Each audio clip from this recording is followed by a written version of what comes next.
Hello, folks. Welcome back to World War II TV. And we have a little selection of war crime shows again this week for you. And we tend to think of the mistreatment of Allied POWs as a Far East thing. We think of the Thai-Burma Railway, etc. But there were crimes and atrocities in Crete in 1941. Greg Way returns to World War II TV to examine the trial of Luftwaffe General Kurt Student. I'll bring him in now. Good evening, Greg. How are you today? I'm very well, Paul. Thank you very much, and good evening to everybody, or good morning, afternoon. Good to have you back.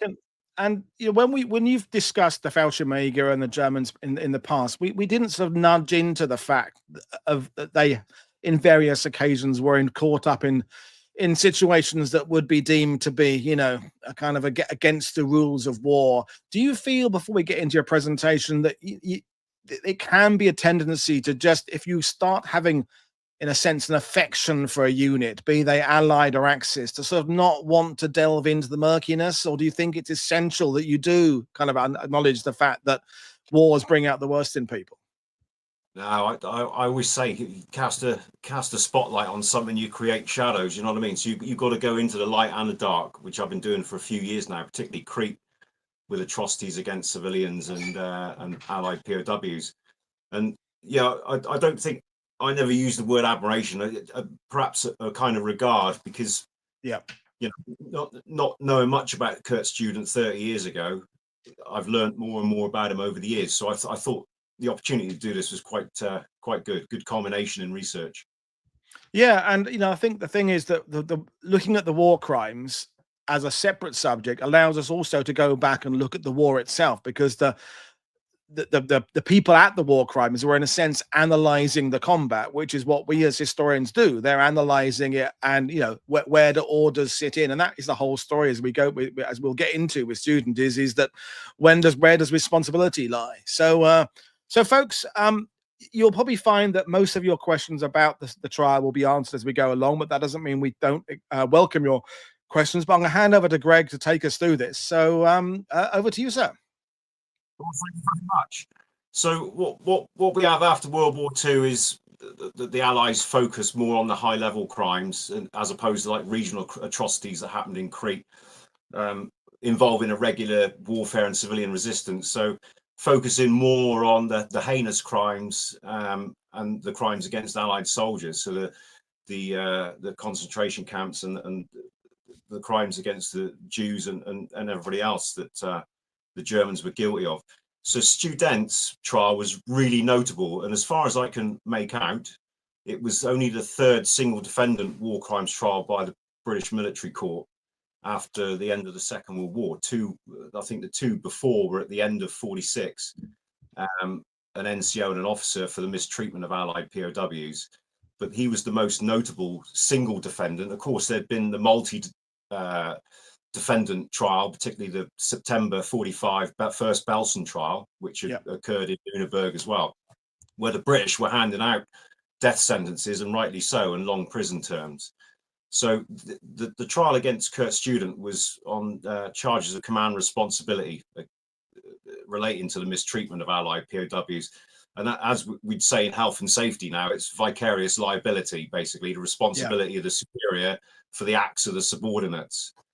And this trial took place in the British Military Court, Luneberg, same place as the first Belsen trial, between the 6th and 10th of May 1946, not 1947, which most sources will tell you for some reason.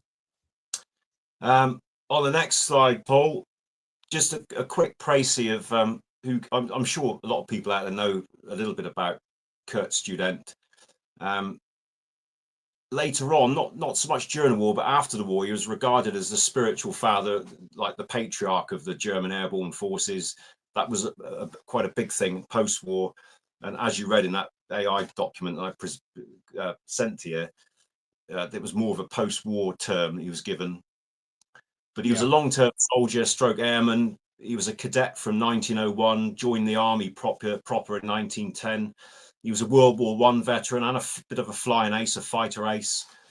He was involved as a Reichswehr officer. He was involved in testing, research and development. And that's when he first came into contact with the fledgling German airborne forces, of which he took command in July 38. But he didn't just walk in and start it himself. There was quite a number of officers who had already started up this fledgling airborne force. So he just gave it shape and direction, if you like, and he came in as a bit of a visionary. He knew about testing, research and development, and he organized it. He came up with the armament. They put it down to student as giving them their unsurpassable spirit, their elite consciousness, along with propaganda as well, of course, which gave them that elite consciousness. And as you know now, a lot of criticism post-war regarding his strategic and operational planning abilities, which has come under scrutiny, particularly in the last 20 years. He was shot in the head in Rotterdam, and on the 14th of May during surrender negotiations in Rotterdam. And I bring that up because he brought it up a lot during the trial and played on the fact that he had this serious head wound. And it's quite surprising, actually, with a wound like that he had. It was very severe. He nearly died. He had speech problems for the rest of his life and was affected by it. But he still remained in command of the German airborne forces and even planning Crete and everything. So he's still in a very high command position, yet was suffering from this serious head wound for the rest of his life. Anyway, he was a C&C of the airborne forces. He was Army Group commander. His last command was Army Group Vistula, right at the end of the war, which a couple of general officers turned down that role after Heinrici, whatever you call him, was removed from his position. So he obediently took that role up right in the last few days when he knew everything was going to end, but managed to escape ahead of the Russians and was captured near Flensburg right at the end of May in 1945. I've put there 46 on my note, but that's wrong. But come February 46, the Judge Advocate General in the UK had found they had enough evidence for a war crimes trial for command responsibility against General Student. So when he was brought here in June 1945 from Germany, that's when his interrogations began to try and get him to admit responsibility for some of these crimes, which he refused to do. And on the next slide, just a couple of write-ups there. Just to give you sort of an insight into Student, really. The first one from Heinrich Treppner, who was his longtime operations officer, particularly during Crete operation. And he said after the war, there were certainly more brilliant figures, more brilliant minds, and more adept speakers in the German Wehrmacht than General Student, but there was certainly no one who served more selflessly. And he goes on to say he was distinguished by his love of country, a sense of honor, an understanding of office, loyalty to duty, personal modesty, and a caring attitude towards all subordinates. And that last one is something that you read a lot in books about him, about his attitude towards his subordinates. And then the second one is really interesting because that's a report from the London District Cage, where he was held for a while. And that's written by Major Anthony Terry, who was one of the interrogators there. And this paints a different picture. General Student has made a very bad impression at the cage, although he has not yet been broken by interrogation. He denies all responsibility, but he has been monitored. And although he has not been overheard to say anything incriminating, his general conversation has been most objectionable. And it is felt by the interrogators that he is trying to pull wool over their eyes. So all through his interrogation by Major Terry, he denied responsibility for all of the crimes against him, and he did play on his head wound. In fact, he played on his ill health. They had to medically examine him every day prior in the run up to the trial and every day during the trial to make sure he was fit to actually stand trial. In fact, Student wrote a letter of complaint about the interrogation he received under Major Terry, complained to British Army on the Rhine, and made it clear then that his head wound is to blame, for his lack of knowledge, and his unsociability, and almost as if he wouldn't be fit to stand trial. He's trying to, maybe that's part of the pulling the wool over their eyes. Yeah, I mean, that's kind of a stunt that Joachim Peiper had pulled at the same sort of time. You know, rather than talking about whether or not he had or hadn't done the things, it was all about the treatment he was getting from the Americans. And, oh, well, they're not looking after us well, and they're beating us up. And what they are getting from us, they're getting from us through illicit means, and they're beating us up. And it's like, okay, yeah, it's interesting that what I'm learning in this war crime series is that it is showing up in some ways a weakness of the legal systems, is that it's allowing the situations for some of these defendants to kind of play the system to their favor, and just ignore the fact that they've got these, in some cases, heinous crimes accused by just being awkward about the technicalities. And, well, I've got a headache, you know, I can't pay attention, I can't, you know, I'm not, you know, you're talking too fast, you're not, you know. It's interesting what different tactics some of these people went to. Yes, definitely, absolutely right. And Student was one of them. Yeah, absolutely. So moving on with the slides. Yeah, so moving on. So I used quite a few sources. In fact, there's a couple of really big files at the National Archive which contain all the information about the trials, transcripts, and everything. And I ordered them, and then I cancelled them again because I'd already had a lot of information here. And one of them was a really long article written by this chap who was a former major, Otto Moors, who was one of the most important, to Student anyway, was one of the most important defense witnesses that they had to track down.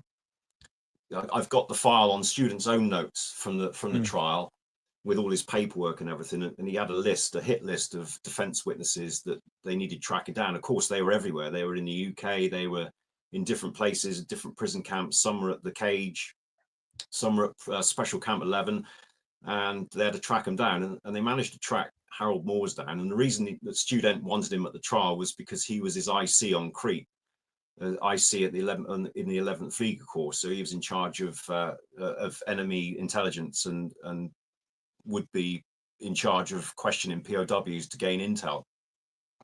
So the telegram you see there, which is from his article, which says immediate appear as a witness in the proceedings against General Student. Telegraphic reply to Gerhard Schacht, who will come on to in a minute, and it's signed off Captain Talbot from the 14th 20th King's Hussars on the 2nd of May. So just on the run up to the trial, which started on the 10th. And you can see from the bottom photograph there that Moores is probably most famous for assisting in the planning for the liberation of Mussolini in September 43, as he's photographed there with him. So Moores was an important witness to get hold of. Sorry, next, please, Paul. Yep. It was, like I said, it was quite a notable trial, and the notice of the trial began to appear in press all around the world, particularly in the UK and in Germany. It was announced on local and international radio as well, and it gained a lot of attention, particularly in Luneberg, Hamburg, Celle, all those places in the British occupation zone. And people actually flocked to Luneberg to stand outside and to sort of give him support from outside. And he also received a lot of support from former German paratroopers who were volunteering 10 to the dozen to appear as defense witnesses, and they had to sort of cull them down because obviously Student wanted higher ranking defense witnesses, ones that could, you know, not just a foot soldier who's on Crete, but the officers and commanders. So it did get a lot of attention. Different press articles were appearing everywhere, US, UK. So it hit the wires, Associated Press, everybody was taking up this trial and spreading the word about it. Right. So we move on. We better get on to the charges of the indictment, because everybody's going to be wondering what was he charged with. The map is important because the map shows with the arrows there, if everyone can see it, that all of the charges of the indictment happened in the western part of the island. So that's quite important part of the trial. And there were 8 charges, which all begin in the Kingdom of Greece in violation of laws and usages of war as commander-in-chief of the German forces in Crete was responsible for, you know, the same old preamble. And so you got 8 charges, and they range from using POWs as a screen for the advance of German troops, the employment, illegal employment of POWs, prohibited work on the airfield at Malmö, the shooting of POWs, the bombing of the No. 7 General Hospital just to the west of Hanya, again using POWs as a screen, the killing of more POWs, and POWs being killed in June 1941 at the British POW camp at Malmö. So a lot of charges, and they wanted to pin it on him for command responsibility for the act of his subordinates.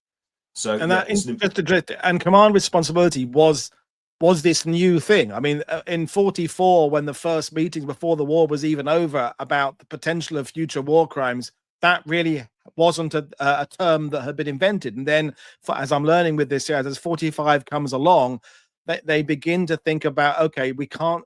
Some of the people we want to try did not actually pull triggers. They did not actually, stand there and give orders. And so they come up with this idea, and it carries on, and it's it was ended up being a big thing in the United Nations in recent decades. So this was a term that was a kind of a buzzword then. People would have been in the press. What even is command responsibility? Yeah, well, as the British would find out, it's more difficult to prove than exactly they could imagine with the outcome of this trial in particular. And this was a notable trial. And later that year, they would go on to try another German parachute general in Greece with British help, again on command responsibility. And he was executed, but that was a different string of events in the following year. But he was sentenced to death. But the British were worried that he would get away with it after the Chetwynd trial. So to make it fair, the British helped with the trial of General Breuer. And he ended up with a death sentence. But anyway, there's the 8 charges of the indictment, and we'll move on to the defense team, because this is really quite interesting. The defense attorney was Dr. Alfred Hein, and he was a local of Luneberg. Initially, we'll go on to that in a minute, actually. So Hein, Dr. Alfred Hein, was a divorce lawyer and notary, lived local, and he was one of 9 lawyers or notaries that were available in Luneberg, and it was a case of just picking one. Or they vetted them first, and Dr. Alfred Hein, I can't find a photograph of the man. He had nothing to do with any other trial, Dr. Alfred Hein. This was a one-off for him, but he had a lack of military knowledge. He was an older guy, and but he didn't do too bad until the end of the trial, when these 2 chaps took over. The other part, the 2 men on the team, was Gerhard Schacht. Gerhard Schacht was a junior officer. He during the Crete campaign, he'd already been awarded the Knight's Cross for his actions in Belgium in 1940. But he was an orderly officer, Ordnanzoffizier for Student, for the whole time that Student was on Crete. He flew out on the 25th of May, 1941, and left on the 30th, and Schacht was by his side the whole time. So he was the #1 witness that Student wanted for this trial on his defense team, and actually was 50% of the team, really, along with the British nominated liaison officer for the defense, which was Captain Gilbert Alexander Lucius Chetwynd-TALBOT, from a very prestigious military family, and he was an officer in the 14th 20th King's Hussars, and he bent over backwards for Student. According to Harold Moore's account, he did actually do a lot for Student, running his mail, ensuring he had visitors. He tracked down all of the defense witnesses. He had to organize things like tables and typewriters. He had to interview for interpreters. One of the interpreters that they interviewed had been a Nazi party member, so they had to get rid of him, and then they had to bring somebody else in. And it was down to him to organize everything for the defense for Student. And they became quite close. He did a lot of things for him, laundry, getting everything ready for him for the trial. But I did read in the notes that it wasn't like a friend mate relationship. He was given the orders: you will prepare this man for trial, and you will do whatever it takes. So you fight to get all the defense witnesses in. So sending out telegrams and sending out travel passes and food stamps and permission slips and things like that, just to get these men in so they could get him in front of the military court. So that's the defense team. And then we move on to somebody on the next side who most people who know their airborne history will know the man who was referred to as the Baron, so Friedrich Freiherr von der Heydter, who we know from the last airborne drop in the Ardennes and D-Day with the 6th Fallschirmjäger-Regiment. Now, he is an interesting character, always portrayed as the anti-Nazi, always portrayed as the man who was an officer called von der Heide was imprisoned instead of von der Heide. He got away with being part of the 20th of July plot and everything. Well, that's what he used to tell the interrogators at the cage as well, that, you know, I was an anti-Nazi. It wasn't as clear cut as that.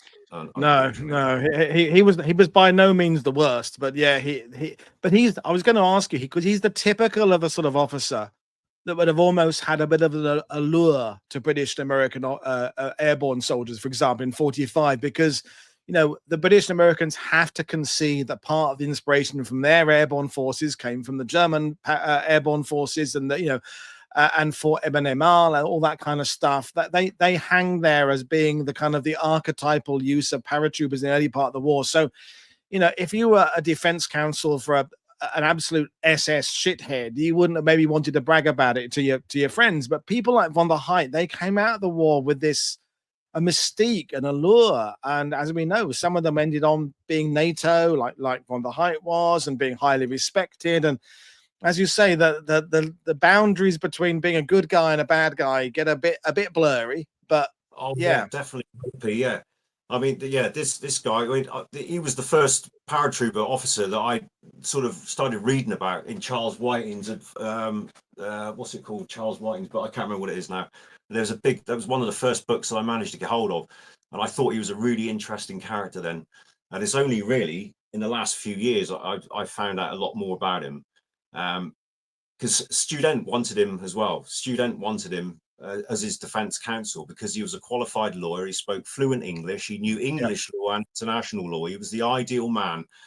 And when this came to light, when Captain Talbot mentioned this to the hierarchy, they sent a signal out on the 14th of April from British Army on the Rhine. Under no circumstances is von der Heide to defend the accused, because they, you know, they wanted this to go a certain way. They didn't want anything to impede it, and they thought von der Heide might do that. But then Student complained because civilian counsel might be a disadvantage to him because he doesn't know military. And von der Heide was the perfect person because he'd been a battalion officer, a battalion commander on Crete. But the British didn't want that. Okay, but he appeared as a witness for the prosecution, and then when this came out to light, the von der Heide, he was called a traitor. It was treacherous. The veterans were up in arms. They thought he turned against his former boss. But it was a peculiarity of English law that in certain cases where there's a death penalty involved, a potential death penalty, the prosecutor's got to call a witness in favor of the accused, and it's negotiated by both parties. So he was approached apparently by a British general and asked if he would, take the role. And he went to see General Student, and Student said yes, he agreed. He said, you must take this role, once it was explained to him, because he thought it would benefit him, you see, to have one of his men as a witness for the prosecution in accordance with English law. So that's what happened. Yeah. But it didn't come to light till the 50s, early 50s, when Student had to write a report in their magazine to say why he was for the prosecution. But I got to read something out because this is really interesting. This is from his interrogation at the cage, right? Von der Heide. Though a Catholic, von der Heide is a hypocrite, a man with few, if any, genuine convictions, who gives the impression of always being ready to do what the situation demands. Externally, he is affable and charming, and he discusses freely everything he is asked about. If intrigues were considered war crimes, he would be more likely to be found in the front ranks of war criminals, as machinations are more in his line. So plotting, scheming, and being crafty, that's what came out of his interrogation. So I thought that was really interesting. Von der Heide, it paints a completely different picture. And in fact, he wrote to the prosecuting officer on the 6th of May, so on the day that the trial started. And this is how crafty he is, trying to shift blame and you know, as like a point scoring to get Student a better trial. after my examination, while talking with other witnesses for the prosecution, because remember now he's in the prosecution team, so he's privy to everything. He found out, as far as I can see, all of the atrocities committed during the battle against POWs occurred in the sector of one single regiment known for its toughness, but which, on the other hand, had a fairly bad reputation as far as discipline is concerned. So he's trying to stitch up now what I'm assuming is the assault regiment who operated in the Malmö sector and then the Hania sector. So he's trying to divert attention away that if there were any war crimes committed, it wouldn't be his regiment, his 3rd regiment or his battalion. It would be he was trying to stitch someone else up. And because we already know that some of the atrocities in June were carried out by the assault regiment, like Horst Trebers, who was killed. So that's why I find this man fascinating, his machinations, his craftiness, and his plotting. So that's the Baron, as he was known, now a witness for the prosecution. So, and as a quick start, I won't read that out, but von der Heijdt made a statement during the trial that he never received an order that prisoners should not be treated in accordance with the Geneva Convention. So there was no order from student to say they have to be treated in accordance with the Geneva Convention. He never got it. So they just assumed that they would carry on as normal and treat prisoners as they had done before, because they had plenty of experience treating POWs. He never heard, von der Heijdt never heard of any ill treatment of the prisoners. And the orders for the establishment of POW camps were given before the parachute drop. No orders concerning the mistreatment were given at the conference in Athens, which von der Heijdt attended just before the start of the battle. And he reckons it was against students' character to give such an order. So all these things, now that the prosecution has to try and prove that he was responsible, that he did give these commands for POWs to be abused and ill-treated, which would turn out to be very difficult indeed. Yeah. And just move on to the venue. Like you did say to me a while back, you couldn't find any photographs of the student trial. They probably do exist, maybe in a Luneberg archive somewhere, perhaps. I don't know, but these photographs are from you can see the venue and the trial room, the court, but the center one is from the first Belsen trial in September 1945. So you can see it's quite a busy place with the public gallery full of officers. Yep. There was a public gallery for civilians, because according to former Major Moores, one of the former young junior officers who was an interpreter at the prison camp in Hania, who spoke fluent English, was allowed into the public gallery, if you like, and he was able to take notes, which the defense was then, because the defense, you see, were all shut away at the back. So they didn't know what was going on in the courtroom unless they were actually in the courtroom, but they were getting information from Major Talbot, from Dr. Hine, from the interpreters, and from other people that they'd managed to plant in the public gallery who spoke fluent English and could relay information back. So Luneberg wasn't the first choice. Before that, it was Celle. They were going to hold the trial in Celle, and they decided not. But initially, they were going to hold it in Crete, take the trial to Crete. But there wasn't any British troops there. It was going to be expensive to get everybody out. Don't forget, everyone had bomb bursted after the war. So mainly the New Zealanders all been repatriated. You'd have to bring them back. So they had to rely on affidavits for that. Then they were going to take them to Greece or Italy. Again, long journeys. And they were still concerned about students' medical condition. So they were quite concerned about that, and the long traveling. And then they were going to hold it in London. But that would be, if they had to bring New Zealanders over, that'd be an even longer journey for them. So they realized there was more advantages in Germany, and they decided finally on Luneberg, because they had this courtroom set up already after the Belsen trial in September 1945. Right. And I only recently found this on the next slide, was the members of the military court. In one of the files that I've got, there was a document tucked away in the corner, and there was a list of the members of the military court. And you can see they're all quite, they're all DFCs, MBEs, CB, all of the old school qualifications after the post nominals. Captain Talbot, like I said, was quite close as part of the defence team. informed student of the members of the military court. Now, whether I don't know if he was supposed to or not, but he did. But he wanted to reassure student that the members all had, you know, the right experience. Some of them were World War I veterans, some of them were high ranking, they were well decorated, and to assure him that he was then being judged by his peers. So that's what Talbot passed across to him. And also, Captain Talbot took the 14th, 20th Hussars adjutant along to meet him the day before the trial. And they shook hands and they spoke, and he apologized for the absence of their commanding officer, because the commanding officer is there at the bottom, Lieutenant Colonel Tilney, who was actually a member of the military court. So I'm thinking then it's like a bit of an old boys club, all going in, and maybe a bit of joint admiration and talking to him, and you know, were you going to be judged by your peers? You know, don't be worried too much. You know, the fact that he's got a death sentence hanging over him if he's found guilty. But yeah, but the other way would have been to, Gary Cushing said it earlier. You know, I feel it worth mentioning how the British and Allies went out of their way to ensure the accused were given a fair trial. And I think there was obviously flaws with these trials. I'm learning that as we're going along, but they could have easily got, officers who were relatives of people who'd been murdered in Crete, or they could have really gone out of their way to find people from who have a vested interest in the negative way, the round up the usual suspects kind of Casablanca quote.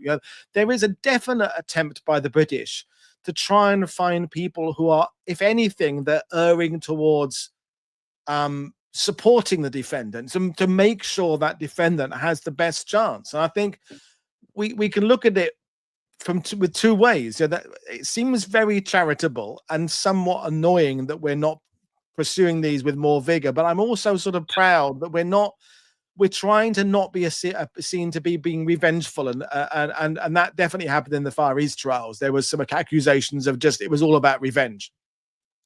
Yeah, and there was some who thought that, particularly on the defense side, who thought that the sentence had already been, decided upon, went in. But it all seems, when you read that it seems very English. It seems very gentlemanly, even though this is like the really notable trial where they could get their first single defendant a guilty plea, or a guilty outcome. So yeah, it's a fascinating trial, and I'm surprised it went the way it did, to be honest, at the end. So the next picture, my first dabbling with AI, because Harold Moore's described his first meeting when he finally got to Luneberg, and his first meeting, and he described student as looking drawn, looking ill, although he doesn't sound ill when he's taking notes about their backroom chats, the defense team's backroom chats and things. He seems quite lively and jovial and very positive about the trial. But he described the way he looked, and because there's no photographs, I thought I'd get this produced, and it's quite accurate, really, quite a lifelike resemblance. But he was just wearing his Luftwaffe uniform with no rank insignia, no medals. All he was wearing was his Crete cuff title, which, if anybody picks up on it, it is the wrong colours. But that was how Otto Moores described him when he first met him again after the war, which I thought was quite interesting, that they let him wear his Crete cuff title when he's being charged with mistreatment of Allied POWs or command responsibility on Crete. Apart from the brothers' background, because they all look the same, but I thought the student thing was quite realistic. Yeah, no, it is. It's worrying how even in the sort of 12 months or so that AI has been discussed on YouTube, how even in those 12 months it's progressing. It's amazing stuff, and who knows? We won't even need to worry about images. We'll just make them all up in a few years, months time, years time. Anyway, whatever. Moving on. Yeah, so one of the charges that we went through was one of the charges on indictment, the bombing of No. 7 General Hospital, just to the west of Hanya. And you can see on the bottom right, if anybody's out there and they made this, I'm sorry, I forgot to put the credit on, but somebody drew from a hand drawn sketch. They've superimposed it on a map. And I've been there a couple of times, actually, and didn't realize it was the location of No. 7 General Hospital. So I'll go there next time. And it was a massive site. the photograph on the left is from that area, so you can see the big red cross on the building. So you had some of these buildings with 28-meter long tents. I mean, that one looks like a more permanent structure, but it was a huge area. And there's some dispute over some of the witnesses, particularly one important one in a minute, about the date that it happened, the 18th, the 19th, the 20th, 24th. And it was never discovered the day for the trial, what day it was bombed. And I'll talk about that a little bit in a minute. But the fact that, you know, they had red crosses everywhere, not on the whole of the tented camp. There was something like 125 crew tents and 12 of these massive big tents in this large area. And he was accused of command responsibility for this bombing. But on one of their information bulletins that was produced prior to the assault on Crete, they did put in a little section about this tented camp, this newly erected tent camp with however many tents, apparently a hospital, Red Cross, or a camp for British troops fleeing Greece.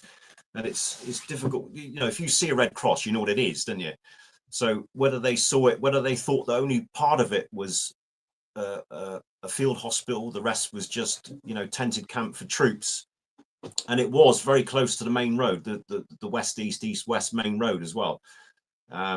So there was a lot of, this took up quite a bit of time in the trial, this one particular charge, the bombing of the General Hospital.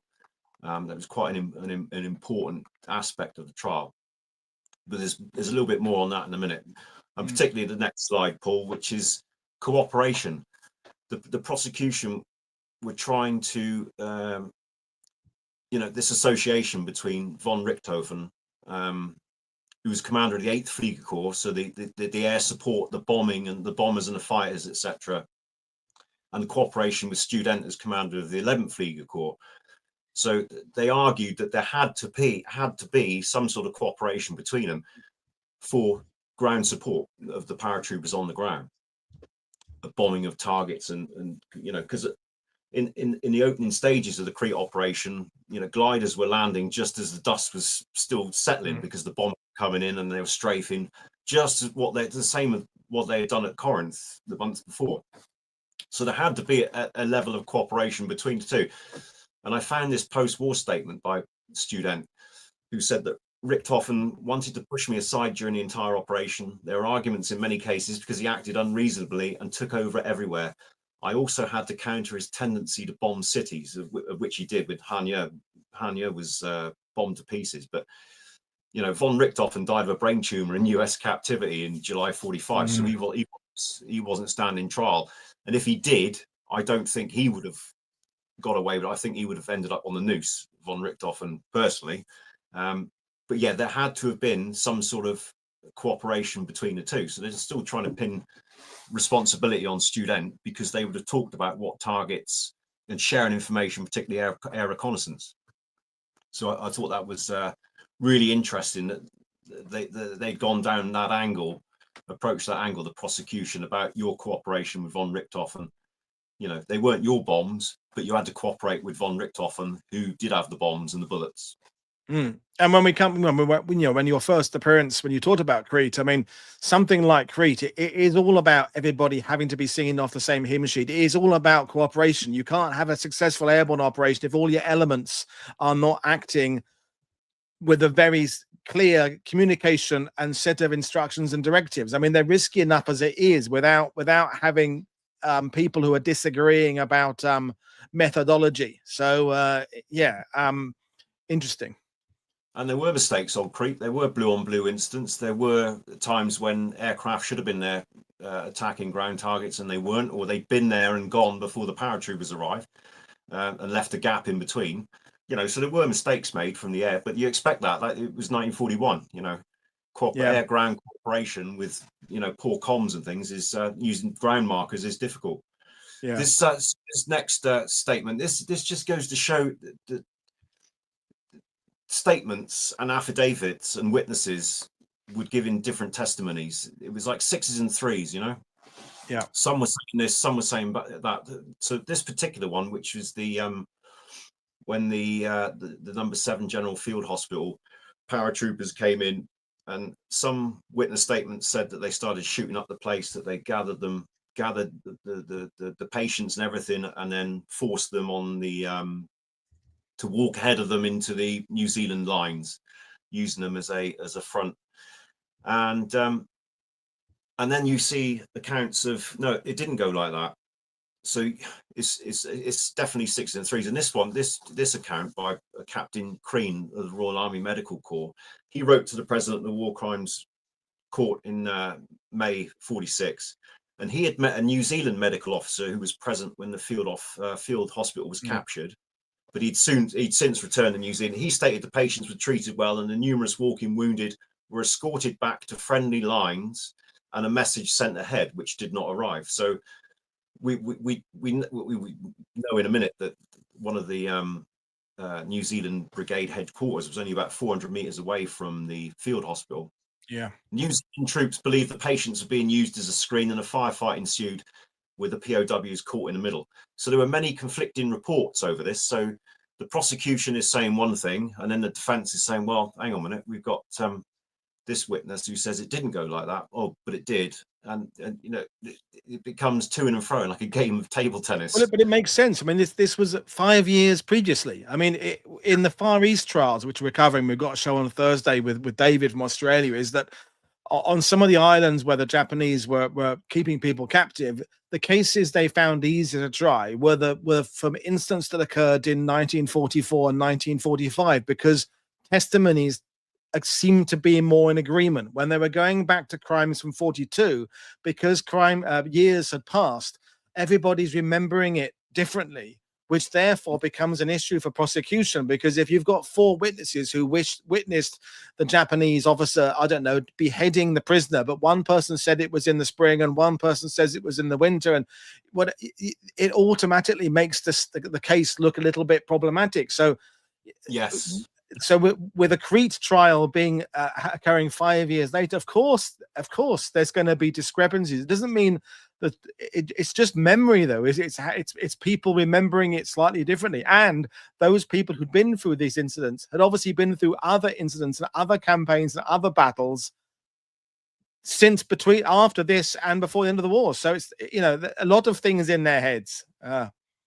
Yeah, and many of them had been POWs since Crete. So they've been in captivity for 4 years. Yeah. Dwelling on it, I expect, seeing as it was their last combat, dwelling on it, and yeah.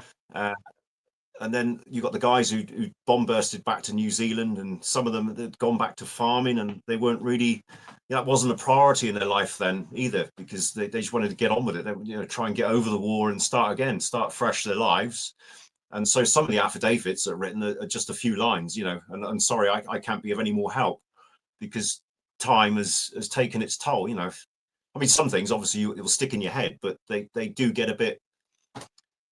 But the prosecution and the defense were im and ahhing about, you know, going both sides on it. Yeah, absolutely. So if you just stay on that slide for a little bit, please. That's sorry, the next one. Sorry. Okay, sorry. That's the one. Yeah. So yeah, the prosecution witnesses. There were several physical witnesses that arrived along with the affidavits from, say, New Zealand soldiers. And according to Moores, because Moores was getting the information in, and he thought that some of the witness statements were incriminating, but they often seemed far-fetched and exaggerated, as we just said. You know, but that's just according to Moores, the information he received. But there were accusations in their statements that Moores calls them tricks and abuses. So there were accusations of tricks and abuses by German paratroopers. And Moores thought, well, they sounded credible, you know, in the heat of battle and things, these tricks and abuses were carried out. But of course, just, you know, paratroopers might not have acted entirely correctly during the fighting, but Moores couldn't turn around on the stand and say, well, neither had you. You know, that we could accuse you of tricks and abuses, because that's not going to stand in a British military court.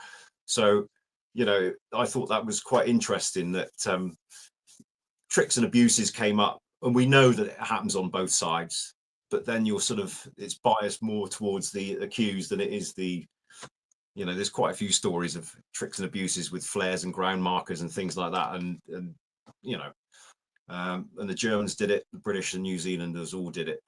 But Moores made a note of that in his when he was on the stand. So the defence team, the defence witnesses, of which they were quite famous, I suppose. Alfred Schlemm, who was Student's former chief of staff at the 11th Flieger Corps, he came to the stand. He was given a good hammering. He came away sweating and in the right state, and thought it was unfair, the line of questioning that he got. He was followed by Ramke, Bernard Ramke, who troops used to be, who faced his own war crimes trial in France, as you probably know, for Yep. war crime at Brest. He didn't do himself any favors, because during the war, you see, he wrote an autobiography, which was called Vom Schiffsjungen zum Fallschirmjäger-General, from cabin boy to parachute general. And this book was published by Nazi Party publisher. The original foreword was by Goering. It was promoted by the propaganda ministry, and it was they recommended that all mayors in Germany read it. So this was quite a big book, sold about 400,000 copies, of which Ramke got rich, and so did Hitler, because it was his publishing company, or Nazi Party. So they read extracts from his book, which described wartime Crete reprisals, and they started to go down into a rabbit hole then. And of course, they realized, defense team realized, that calling Ramke was probably a big mistake. But the prosecution just dismissed it all as irrelevant. His book and whatever he'd written in his book in 1942 or 3 was irrelevant to the case. So that was thrown out. So when Moores came to the stand, and he turned out to be probably the most important German defense witness. Once he'd explained, they were asking him questions about intelligence, how they gathered their intelligence on the hospital, for example, trying to decide, why it was bombed, how it was bombed, how they took aerial photographs, how they liaised between 8th Flieger Corps and 11th Flieger Corps regarding photographs, how they questioned POWs and the POWs' importance in building up the enemy picture. So Moores answered all their questions perfectly, which gave them something to think about. And Moores admitted that he had briefed how to handle POWs with all the other ICs within 11th Flieger Corps and 7th Flieger Division. So then they had, somebody is briefed, even though Student didn't give orders for POWs, then the actual ICs were briefed by Moores, or so he said anyway. Plus, he said, he admitted he handled complaints from POWs. So he would visit the POW camp in Hanya, for example, after the fighting had finished. And he said the only 2 complaints he had from POWs, it wasn't officers coming up to him and saying, I witnessed men being shot. It was, they wanted to separate the Greek officers, and they wanted a church service on Sunday. That was the only 2 complaints he allegedly said he received during his time. And then on the next slide, Paul, we get the surprise witness. We get Brigadier Lindsay Inglis, who was commander of the 4th New Zealand Infantry Brigade on Crete, whose HQ was about 400 meters away from the field hospital. He attended a trial and he offered his defense on the 2nd day. And Captain Talbot went straight into Student and said, look, we've got because the prosecution asked him, the advocate asked him, to whom would you want to be a witness? The prosecution? And he said, no, the defense, which a big sigh went up, in the courtroom. The brigadier, New Zealand brigadier, wanted to speak up for the defense. And Student was asked and told, if I was you, I should have him as your witness, which he agreed. And he appeared as a witness for the defense on the 4th day. And what is interesting is what he had to say. So when it comes to the bombing raid on the hospital, he declared that his command post was 400 meters from the edge of the hospital. The hospital was not attacked, but my command post was, and it was inevitable that given the strong anti-aircraft defenses, some bombs fell on the hospital grounds. When it came to using his men or men from the other men as a shield during attack, he declared that when the Germans who had made an emergency landing, he's talking about the paratroopers that came down around the hospital, when they gathered in the hospital and immediately tried to take prisoners, the unarmed, wounded and sick British soldiers rushed towards my troops, followed hard by the paratroopers pressing forward. I ordered fire to be opened on the paratroopers. If any British soldiers were hit, they were not shot but killed. And then he says, the fighting on Crete was hard and dogged.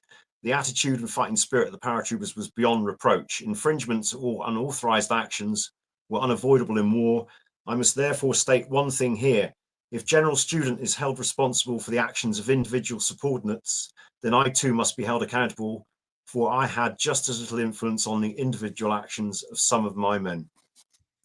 Well, that raised the courtroom went quiet, apparently, and it had a really big effect on the court members, and it had such a big effect on the defence team that they cancelled,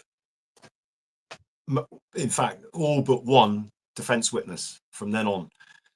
The only person that was left was Schack to give his personal impression of Student, but Inglis made a very big impression on the court with his defence testimony, which is quite stunning.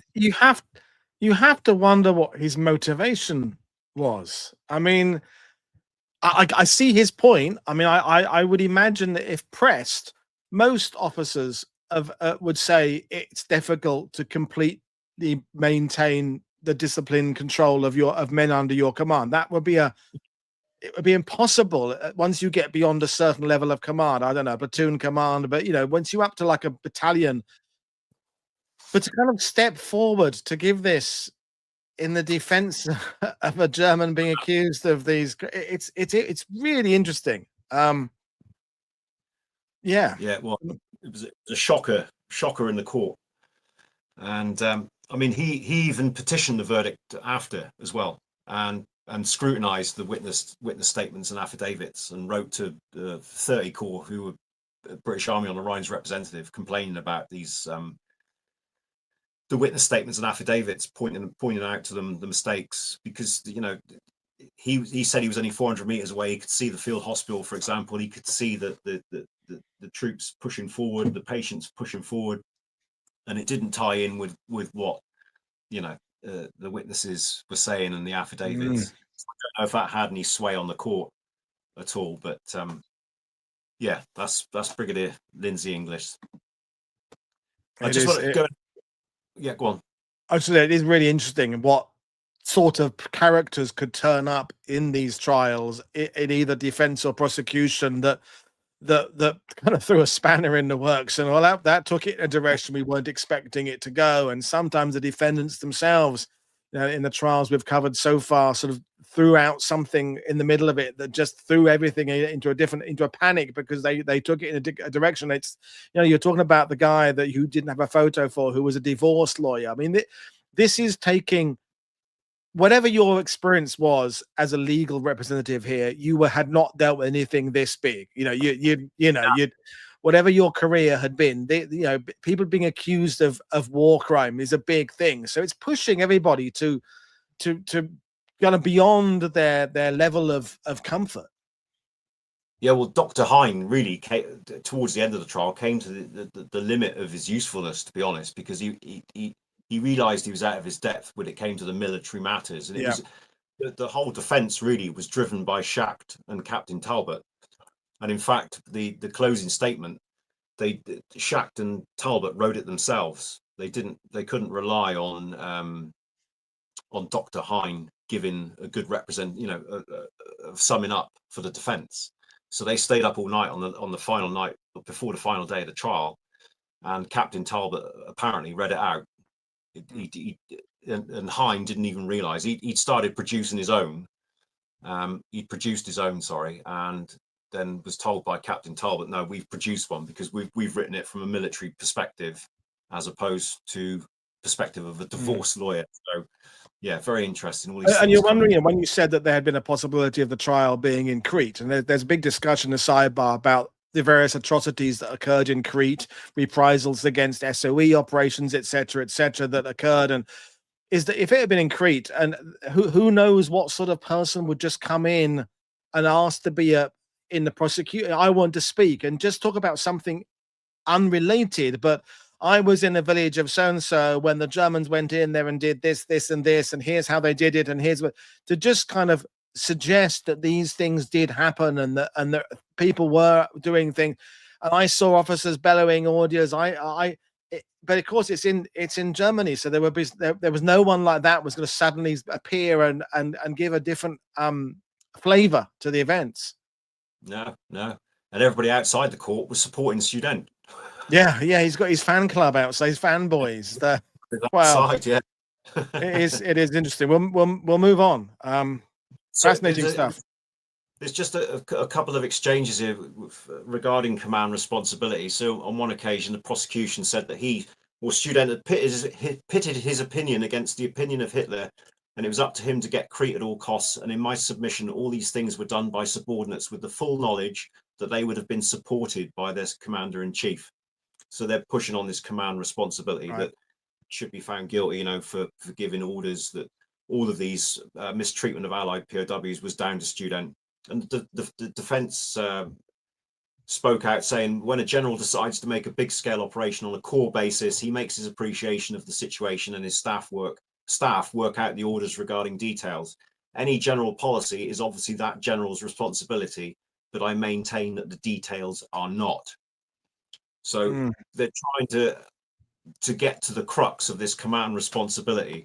And there's another one here which is also interesting.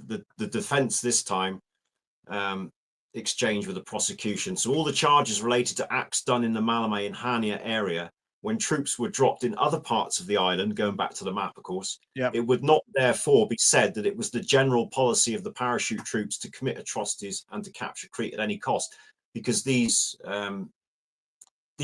alleged crimes only happened in the western part of the island. They didn't happen in Retimo, even though there's a lot of reprisals and killings of civilians in Retimo and Heraklion, but not the same sort of treatment of Allied POWs that came to light in the west of the island. And the prosecution would then say that these instances of crimes give rise to an inference that the instruction had been given that in certain circumstances such action was correct. Student, under his own admission, was responsible for the training of the parachute force. Because it all goes back to training, you see, doesn't it? How in training, how you treat civilians, how you treat POWs and things like that. So that they're trying to, he might not have given orders, but he was responsible for the training, which would include the handling of POWs. So Student did admit that he'd not issued any special written orders about the treatment of POWs, because POW matters were handled by the IC, so Major Moores and the other ICs, and the quartermaster branch, obviously, because you need a quartermaster branch for provisions and things like that. So outside of that, the treatment depended on the training and morale of the troops at the time.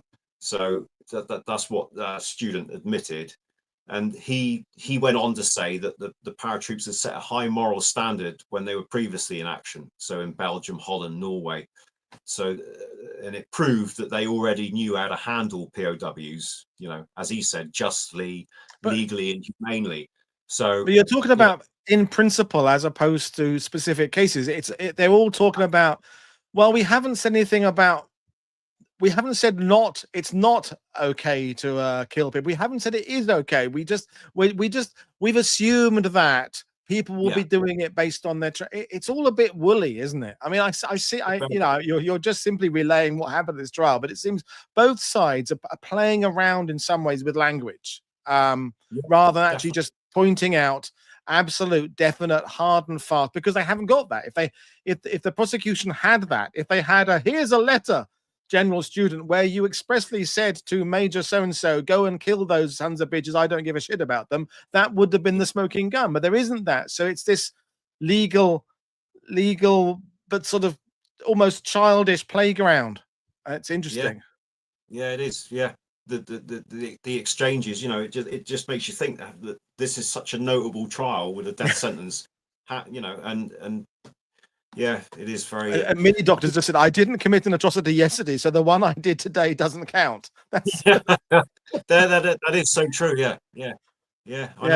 Thank you very much for summing it up in a way that I didn't. It's a really good quote there. Thank you. The viewers are brilliant. So let's move along. Closing address. So the prosecution closing address. This case falls really into two parts, and there are two separate matters which will be your duty to decide. First, whether these events which you have heard sworn to in the witness box in fact took place, and if you decide they did take place, the second point will arise as to whether this man was responsible for them. So it's just given everything that they've heard, everything that they've read, the court members. Is he responsible for these crimes? And of course, there was nothing on paper, nothing oral, nothing that's shown that he'd ordered these alleged offences anyway. So it's starting to look better for Student every day, you know, as they close the trial. Yeah, and I mean, because the thing, it's if you're found even today in a murder trial, if you're found not guilty, that doesn't necessarily mean you're innocent. It means you're found not guilty. Guilty is the only definite verdict. Not guilty just means in some cases we haven't got enough evidence to put you away. So all he needs to do is to be found not guilty, or that's the idea. Yeah, no one's saying these events didn't happen. We just can't pin it to you. Yeah, exactly. Yeah, can't pin it. Yeah, this is fantastic, fascinating stuff. Summing up. So the judge advocate, the big man, sums up. The prosecution are going to say that when you look at this list of atrocities, you will have to draw the inference that it was calculated, that it was part of a general policy, and it would only arise in the well-disciplined German forces if those troops and officers knew that they had been ordered to do it, or they were led to believe that it would be condoned and appreciated.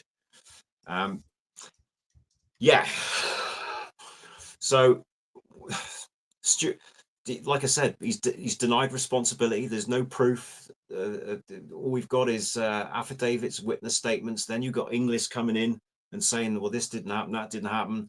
I'm not happy with the affidavits. And so they just cannot prove that he ordered these crimes to take place. They just cannot get close to him. Because full deniability, absolutely nothing, blaming it on subordinates as well. We've not even touched civilian atrocities, and he wouldn't he wouldn't get anywhere near standing trial for that, as we'll see in a minute. And if he did, I don't think he would have come back from Greece or Crete. Yeah. So then we come on to the deliberation by the court members. So they go away and they deliberate. I couldn't find any information actually on how long they deliberated for. That would be interesting. But I believe it was fairly, not prompt, but it was fairly quick. It wasn't like a go away 6-7 hours and have a think about it. I didn't think it was that long. They deliberated and they found him guilty on 3 charges. 2, 3, and 6. So we got the employment of POWs, prohibited work on the Malmö airfield, and Student even admitted that, yeah, they may have been used to unload medical supplies, for example. But he had his own little command team at the airfield, so he didn't know what was going on at the airfield. But he did refer to Arnhem in his defense of that. I don't know what happened. I'm not an Arnhem expert, but I don't know if POWs were used to move prohibited items or what. I'm not sure, but the other charge, maybe he was he kind of just alluding to there were sort of these friendships that came out after Arnhem between British and German. Is that more sort of a sense of something coming out of it rather than specific events? I don't know. I mean, I don't ever remember reading about, you know, British paratroopers being used to move stores of the Germans or anything like that. I don't know. Maybe that's what he was making a reference to. I'm not sure. I remember, no. But he was also accused of shooting British POWs refusing to do the prohibited work at Malmö airfield, and again that was 6s and 3s between witness statements and affidavits that some men were they were treated very well. They were even cleared off the airfield when aircraft were coming into land. That some men volunteered to help fill potholes to get the wounded into the aircraft quicker. Others said that they were beaten, you know. So, but he was accused of that, and also accused of killing 3 British POWs from the Welsh regiment who had surrendered near Galatas on the 27th of May. Now, the interesting thing about this, yes, he was sentenced to 5 years in prison for those 3 counts. But then we come on to the confirmation. So the confirmation authority. which was the British Army on the Rhine. And in this case, for this trial, it was 30 Corps who were the representative of British Army on the Rhine. So they could confirm, commute, vary, or quash the sentence. So it had to be confirmed by the confirming authority. Now, for some reason, his conviction was not confirmed. The first one was quashed by BAOR. 2 and 3 was sent to 30 Corps to deliberate on. Still not been confirmed, so it's not been legalized. So it had no legal effect, this sentence. And when they looked at it to prove if they had any doubt that he had not been responsible for these crimes, they would have bin it and not confirm them. Mm-hmm. And after a little bit of deliberation, 30 Corps turned around and dropped charge 2 and 3. So they were never confirmed. So all 3 charges were dropped. It was not confirmed. And some believe it was, not confirmed because of weak evidence. It was deemed that the evidence was weak, that there were political considerations in Europe, and of course, students' health was the other thing. Mm. Student would then have his status change from war criminal to POW status.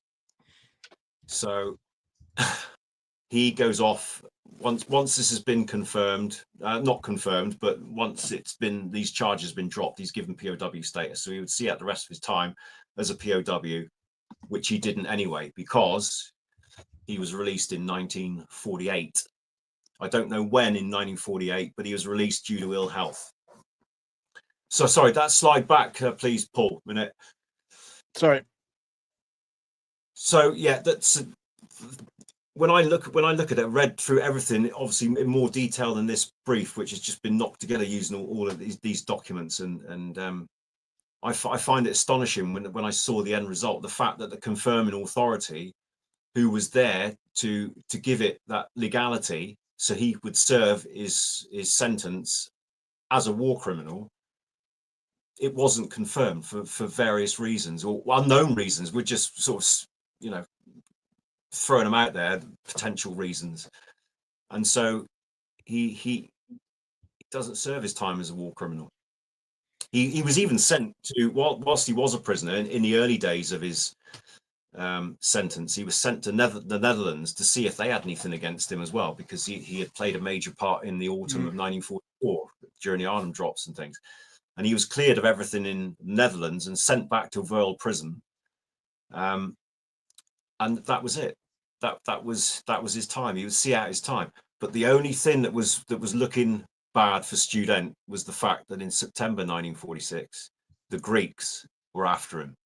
Right, the Greeks requested his extradition, and when the British received it, you'd think they would have said, right, okay, yeah, give us a few certain conditions, which they did ask for. They asked for the list of crimes. They wanted to make sure he had a fair trial, which is understandable. They didn't want any charges that he'd already faced under a British military court. And well, they didn't get a response back from the Greeks, because the political turmoil in Greece at the time, post-war, the representatives of the government who were petitioning to the court, requesting the extradition, couldn't get anything out of the government regarding these special conditions. And twice the British asked them and for information, follow-up information, so that they could decide whether to extradite him to Greece to face trials for civilian atrocities. But no answer was received from the Greek government, and it was dropped. The petition, the extradition request was denied. So Student would see out his time and be released in 1948. And as I said, it's now, I think personally, if he had been extradited, he would have shared the same fate as General Breuer in 1947, because there was so much. There was the Greeks, the Cretans were still angry after the war. They didn't get their retribution from a command perspective for the Battle of Crete. They just got one minor figure, which was General Breuer, who was a colonel during the operation on Crete. They didn't get the boss man. So he'd be released in 1948. Student. I mean, as people are saying in the comments, Baskerville's saying, most of the subordinates either don't survive the war, they don't know who they are, they don't. So the problem with this chain of command thing is that wherever you stop on that tier, you've got to make sure that whoever it is you pull up and say is responsible, that you've got enough evidence to prove that. Because what's to stop you going up one level beyond student? What's to go to one level beyond that? Because this is endemic within the Third Reich. We know that. So I mean, the buck stops with Hitler, doesn't it? It stops with the top guys, but you can't. Yeah. Hitler's dead, so it seems that they don't know how crimes have been committed. There are dead POWs. There are mistreated POWs, but you can't find the person to actually accuse of the crime, and then you can't bring the proof to bring that person. It's a flawed system. I mean, part of me is like, they should have just, locked student up and thrown away the key. But part of me is like, but legally, the process, it was the process that failed. Yeah, exactly. I mean, someone's just put there, what about those subordinates? Yeah. The civilian massacres. Yeah, as you said, most of them were dead. The most famous one being Horst Trebers, who was killed in Normandy in July 44. Had he survived the war, he would have been in Crete up on crimes against civilians. But yeah, a lot of them were killed, and it seems like British were trying to sweep it under the carpet or something. It was very. I was very surprised at the outcome. I knew he didn't serve long in prison, but I didn't realise that the outcome. The outcome that he was received, and finishing his time off before he was released in POW status, so just the normal POW status. So they must have got together. The British military court got together and said, look, what went wrong, and had a lessons learned perhaps of how can we improve this command responsibility trials, because this one didn't go too well. It didn't come out as perhaps some expected, Well, that is what I'm learning from this whole war crime series, is that they don't rush. It's not going to say they rushed into the trials, but they kind of jumped in head first to try and bring people accountable for crimes in all theaters of the war, but didn't really have the legal framework that they thought they had. That the framework wasn't sufficiently nuanced enough to deal with this. I mean, and it took, we did the show about the trial of Klaus Barbie in the 80s. Even that, 40 years later, that influenced the way courts work, so that when you start doing the crimes from Yugoslavia and things like that in the 90s, there was a framework in place. But it took decades to get to the point where there is now an accepted understanding of command responsibility, and people can be put on trial for being in charge, even though they didn't issue direct orders. It's interesting. Yeah. It is interesting. Yeah, and found guilty. But like you say, they didn't have a framework then. So they must have had a lessons learned, because this was just the first of many single defendant trials after Student. So you'd think they would have had it weighed off after making those sort of mistakes, particularly the confirming authority. But anyway, he's cleared of all war crimes, released in 48 due to health reasons. And he would go on. He died in 1978, but he dedicated all his time, his remaining 29 years or whatever it was, to reconciliation. Reconciliation was his thing. His catchphrase was, once we were enemies, now we are friends. Bringing together former enemies, particularly parachute forces from around Europe, bringing them round, and he was instrumental in the establishment of the Bund Deutsche Fallschirmjäger, the Federation of German Paratroopers. He was president 52 to 54. He was in 62, in June 62, he was made honorary member of the New Zealand Crete Veterans Association, with a big do with signing and veterans coming over from New Zealand to Germany. He was put on a pedestal after the war, and you see that document I wrote that the myth and everything, and then how it changed again in the last 15, 20 years, when he's not seen as much as a figurehead. He's just a figure in military history. I mean, there are other people responsible for far more provable things that got off completely scot-free that if I was going to go back in time in a time machine and say, Woody, you can choose 20 criminals from World War II to bring them to justice, I don't think Student would make my 20. I don't think he'd make my 100. There are people involved in far more barbaric things in Treblinka and Sobibor and, you know, and then the Far East that either died or weren't brought to trial or evaded capture, whatever. I'm not saying he's innocent. I'm just saying I don't. There were bigger fish who escaped justice than him. Definitely, yeah. And when you count the Far East as well, yeah, that list could get even longer. But yeah, definitely for more heinous crimes. And Stephen's saying reconciliation by guilt. You know, you have to question his motivations for focusing on that. Is it like, did he feel he'd got away a bit with it, so he'll focus on trying to rebuild things? I don't know. There's a lot of complicated issues here. But your last slide was I couldn't help noticing, you know, Anthony Farrah Hockley there. So what's that about? This is from there's a file which is about obituaries and after his death, you know, and letters and of condolence that were sent from all around the world, literally all around the world. There were newspaper clippings in there from every country that were saying about who he was, you know, what he did, all sort of raising him up on a pedestal. This is 1978, mind, and one of them in there was from the Parachute Regiment, in memoriam from the Colonel Commandant, Hockley, which is quite interesting. That you know, he got this respect narrative about him, particularly from the UK. You know, historians. And I think we said it earlier, Greg. I think some of that comes from that whole para mystique thing. I mean, I remember I was with World War II 101st Airborne veterans in Normandy at a reunion, and they got to meet some 6th Fallschirmjäger veterans doing a very short verse of the story. And afterwards they said, I would have rather met those Fallschirmjäger guys than men from the 82nd. Their rivalry with the 82nd was still in place. I mean, he was joshing. It wasn't a completely serious statement, but it did kind of represent the fact that there is still this idea that brother paratroopers from whatever nation have a bond that I mean, maybe your background as a submariner, is there a submariner bond that would exist?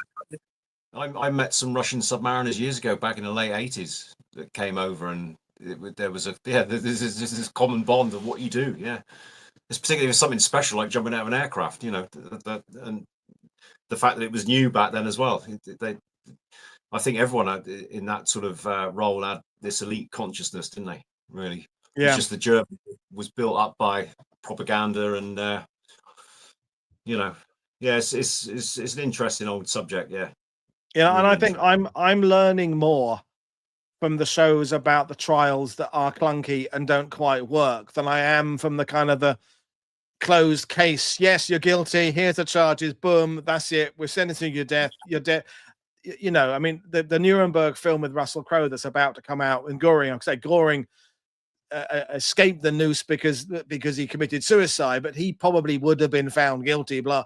So those cases where it's a slam dunk are less interesting than these ones. That the guilt is clear. There is someone is guilty for something. There is definitely things that have happened, but the legal framework, as I said, it just can't quite come together. I mean, but the Soviet way, which we're discussing later on, is just have show trials. Just don't even kind of bother with due process, and just, you know, swank about in a courtroom with some cloaks, say a few things, and then find the guy guilty and kill and hang them. That's the Soviet way. I mean, I'm using casting a wide net there, but that's how some war crimes trials were treated. Yeah, interesting. Were, yeah. Yes. Anyway. I was going through this, and I wasn't cheating to look at the end result, to, you know, in depth in the trial, and you know, I was quite shocked. But yeah, and I thought the British might have learned a lesson from it. But there you go. It is interesting stuff. Yeah. But and that's the thing about justice. Is justice isn't perfect, and as Waitman Bjorn, his Holocaust historian, says, you know, 70% of the perpetrators of the Holocaust were never brought to justice at all. You know, the number of people who were actually brought to justice was a fraction. And then the Far East is very similar.